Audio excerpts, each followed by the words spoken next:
और इसी बीच बड़ी खबर बता दें, मराठा आरक्षण पर बीड में मनोज जारंगी की जनसभा।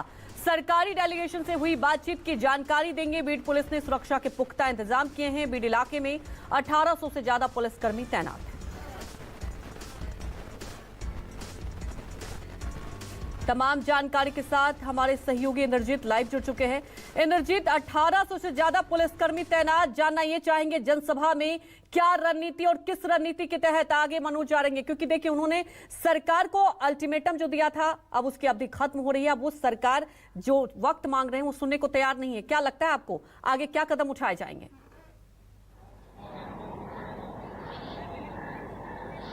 जी बिल्कुल, अल्टीमेटम का कल आखिरी दिन है और आज चेतावनी सभा मराठा समाज द्वारा की जा रही है। करीब करीब 100 एकड़ जमीन में ये सभा की जा रही है। बताया जाता है कि 10 लाख लोग के जुटने की उम्मीद है और 200 जो जेसीबी मशीन है उससे पुष्प वर्षा की जाएगी मनोज जारंगे पाटिल पर। तो कहीं ना कहीं एक तरीके से सरकार को चेतावनी देने की कोशिश है। सरकार के जो मंत्री हैं वो लगातार मनोज जारंगे पाटिल से मीटिंगें कर रहे हैं। 3 मीटिंग हो गई है लेकिन कोई भी मीटिंग सफल नहीं हो पाई है, क्योंकि मनोज जारंगे पाटिल लगातार अपनी मांग पर अडिग हैं, लेकिन सरकार की तरफ से थोड़ा और वक्त की मांग की जा रही है।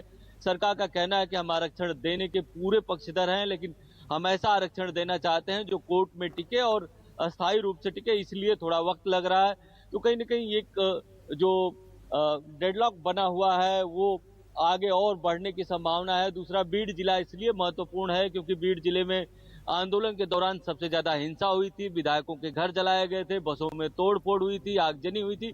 यही कारण है कि पुलिस ने यहाँ पर भारी पुलिस बंदोबस्त किया है। करीब करीब 1800 पुलिसकर्मियों को तैनात किया गया है। आसपास के जो स्कूल हैं उनको बंद रखा गया है। बहुत सारे जो मराठा आंदोलनकारी हैं उनको नोटिस दिया गया है।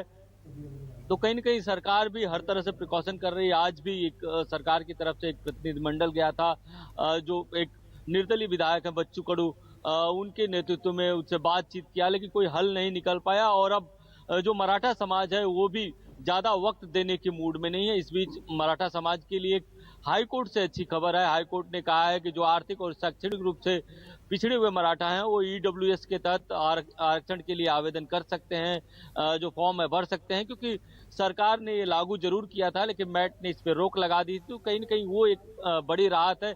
लेकिन सरकार की पूरी चिंता, प्रशासन की पूरी चिंता ये भीड़ की सभा को लेकर है कि ज्यादा लोग आते हैं और कहीं भीड़ आक्रामक हो जाती है तो उसका नतीजा क्या होगा, क्योंकि भीड़ जिले में सबसे ज्यादा आंदोलन हिंसात्मक हो चुका है। यही कारण है कि वहां पर भारी पुलिस बंदोबस्त किया गया है।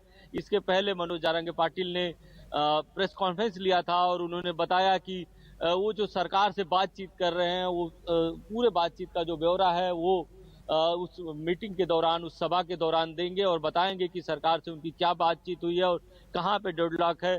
उनका कहना है कि सरकार, जो मेरी एक बड़ी मांग थी कि सभी मराठा समाज को आरक्षण दिया जाए, उसको भले न माने, लेकिन सरकार ने जो वादा किया था कि जो 4 आधार होंगे, 4 शब्द हैं जो सरकार ने लिख के दिया था कि किन किन आधार पर अगर कोई कुर्मी प्रमाण पत्र किसी को दिया जाता है तो उसके रिश्तेदार को दिया जाए। इंद्रजीत, देखने वाली बात है कि आज की जनसभा के बाद क्या कदम उठाएंगे मनोज जारंगे। हमारे साथ